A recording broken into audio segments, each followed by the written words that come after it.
안녕하세요. 오늘 저는 여러분과 함께 자연을 해석하고 삶의 호기심을 읽어주는 기초과학이라는 이야기로 한번 말씀을 나눠볼까 합니다. 혹시 여러분들은 주변에 나무를 보게 되시면 어떤 생각을 하세요? 최근 시즌은 지났지만 단풍이 예쁘다 이런 생각도 할 수 있지만 가끔 저는 우리 몸속의 폐와 비슷하다는 생각을 좀 합니다. 나무와 폐 너무나 좀 다르긴 하지만 우리 몸속에서 산소와 이산화탄소를 교환해서 우리 생명을 유지하는 그런 공통점을 가지고 있기 때문에 나무와 폐도 상당히 비슷한 어떤 이미지를 상상해 볼 수가 있는데요.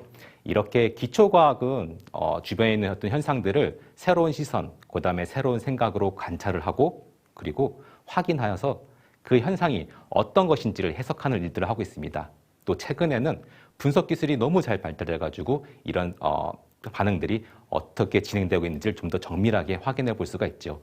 그래서 오른쪽 아래 그림을 보시게 되면은 이런 세포 내의 어떤 구성성분들이 어떻게 되어 있는지 또 오른쪽에 있는 이미지 그림은 저희 연구원에서 이제 발표한 내용인데 이런 식물의 뿌리가 자랐을 때 이동하거나 어떤 방향을 찾아갔을 때 어떤 형식으로 어떤 원리로 이렇게 이루어지는지를 해석한 결과가 되겠습니다. 그럼 또 다시 한번 저희가 이제 나무와 폐의 또 공통점을 한번 말씀을 드려보고 싶은데요. 지금 그림을 보시게 되면 이 그림은 우리의 몸속에서 폐가 발달되는 과정을 보여주는 그림입니다. 이 그림을 한번 제가 돌려보겠습니다. 자, 오른쪽부터 한번 지켜보실까요? 나무에서 새싹이 발아되고 그 나무들이 자라면서 가지가 생기고 맨 왼쪽으로 갔을 때는 잎이 자라는 마치 나무가 자라는 어떤 현상과 좀 비슷해 보이지 않으세요? 이렇게 우리 주변에 있는 자연 현상들은 아주 조그만 공통점을 가지고 여러 가지 현상들을 좀 이렇게 공유하고 있는데요. 하지만 나무와 폐는 다르죠. 폐의 경우는 우리가 호흡을 하고 그 다음에 우리가 생명을 유지하는 데 필수적인 조직이긴 합니다.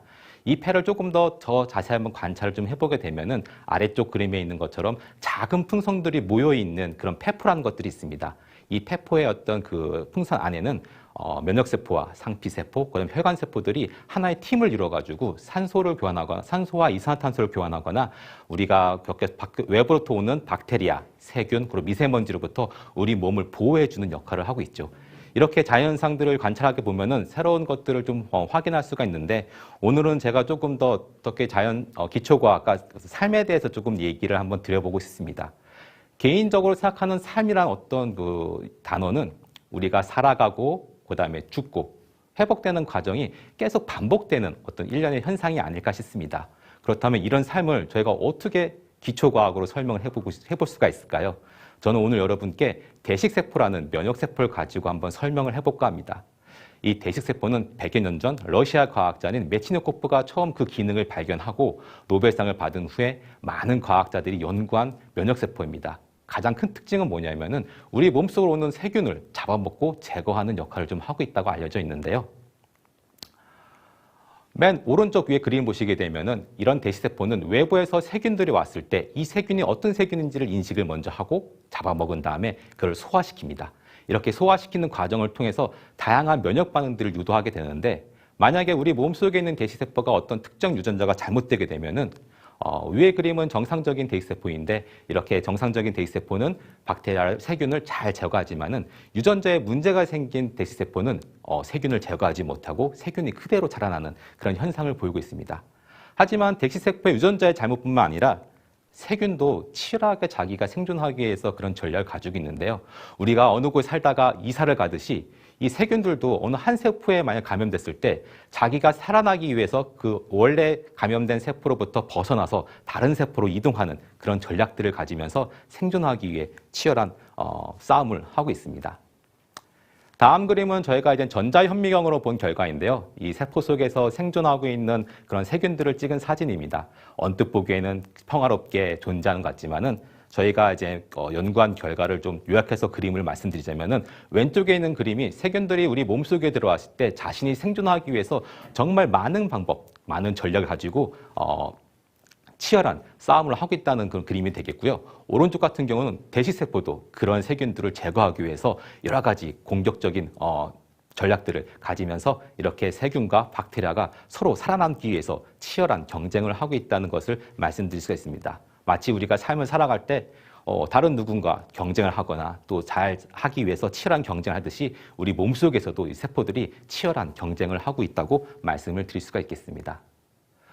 다음은 세포가 죽어가는 과정인데요. 왼쪽에 있는 영상 같은 경우는 이제 제가 직접 실험해서 찍은 결과가 되겠습니다. 왼쪽에 영상 보시면 위에 있는 그 세포를 보시게 되면은 세포가 점점 형태가 바뀌면서 그렇게 동그란 형태의 모양들이 생기면 세포가 죽어가는 모습을 볼 수가 있는데요. 가운데 이제 파란색 세포가 바로 이제 대식세포인데 이런 대식세포는 이렇게 죽어간 어떤 세포를 잡아먹어서 제거하는 역할을 좀 하고 있습니다. 그래서 우리 몸속에서 죽어가는 세포들이 있었을 경우에도 이 대식세포가 다가가서 그 세포를 잡아먹고 제거하는 역할을 하는데요. 오른쪽에 있는 그림이 바로 그렇게 죽어간 세포를 잡아먹은 대식세포의 사진입니다. 우리가 사람이 죽었을 때도 되게 다양한 형태로 죽듯이 세포도 생각보다 다양한 유형의 죽음을 가지고 있습니다. 한 가지의 죽음의 형태를 가지고 있는 게 아니고 4가지 이상의 죽음을 가지고 있는데 이런 죽음의 형태가 왜 중요하냐면은 대시세포가 이런 죽어간 세포를 잡아먹었을 때 어떤 형태의 죽음을 가지고 있는 세포에 따라서 우리가 염증 반응을 유도할 수도 있고 아니면은 우리가 염증 반응을 억제해서 주변 세포를 조금 더 회복시키는 그런 역할을 좀 하고 있습니다. 그렇기 때문에 죽음하면 저희가 단순하게 좀 무섭고 겁나는 그런 용어일 수도 있겠지만은 우리 몸속에서 일어나는 어떤 세포의 죽음은 우리의 어떤 생명 유지와 건강에 밀접한 관련이 있고 우리가 발달하거나 특히 적혈구 같은 어떤 그런 필수적인 세포가 만들어질 때도 이런 세포의 죽음이 있어야지만 대식세포가 잡아먹고 그 현상들이 계속 이어질 수 있는 일련의 과정들을 겪고 있다고 말씀드릴 수 있겠습니다. 어떻게 보면 죽는다는 것이 그렇게 뭐 단순하게 무서운 의미만 가지고 있는 건 아니겠죠.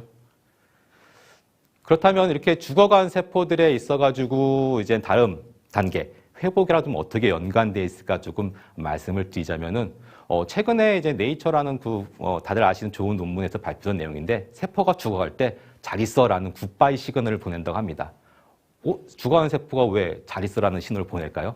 어떻게 보면 우리가 죽었을 때 소중했던 사람들을 한번 보고 어떻게 보면 자신의 이야기를 하면서 삶의 마무리를 하듯이 죽어간 세포도 자기의 어떤 삶을 마무리했을 때 주변에 있는 사람들 너무 실패하지 않고 회복이 금방 될 수 있게끔 도와주기 위해서 그런 굿바이 시그널을 보낸다고 합니다. 그래서 오른쪽 그림을 보시게 되면 저희가 관절염 또는 폐에 손상이 있었을 때 잘 있어라는 굿바이 시그널을 보냈을 때는 아래쪽 그림처럼 되게 조직 세포들이 잘 원만하게 회복이 되지만 그렇지 않은 경우는 염증 반응이 더 심각해져서 우리가 좀 더 질병이 악화되는 그런 현상들을 확인할 수가 있었죠. 이렇게 기초과학은 우리로 하여금 자연을 해석하게 도와주고요. 그 다음에 기초과학은 우리의 삶의 소중함과 호기심을 읽어주는 또 하나의 언어가 아닐까 생각합니다.